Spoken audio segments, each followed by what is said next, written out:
دغه تورې سپینې ږیرې، دا ببر ببر لاسونه، دا سرې سرې دا غټې سترګې، له هیبته ډک مخونه، دا له زوره ډکې موټې، د پولادو مړوندونه، د پولادو په سینو کې غیرتي ډبرین زړونه، دا ځیږې ځیږې خبرې، د زمریو آوازونه، په سرونو کې یې شور دی، په سینو کې توپانونه، دا کږې وږې پګړۍ به یوه ورځ سره غونډېږي، تر یو څو جرګو راوروسته د توپان په دود خروشېږي، د کلو تږې درې به بیا په وینو اوبه کېږي،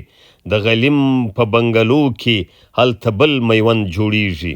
دا میوند میوند دشتونه، دا هلمند هلمند رودونه، له غیرته ډکه مینه، دا اټک اټک سیندونه، په څپو کې یې رزمونه، په هر موج کې سیلاونه، دا وطن دی د زمریو، دا هیواد به ازادیږي. دا وطن دی د زمریو، دا هیواد به ازادیږي. دا د مست پښتون ولس دی، دا په وینو کې غوریږي.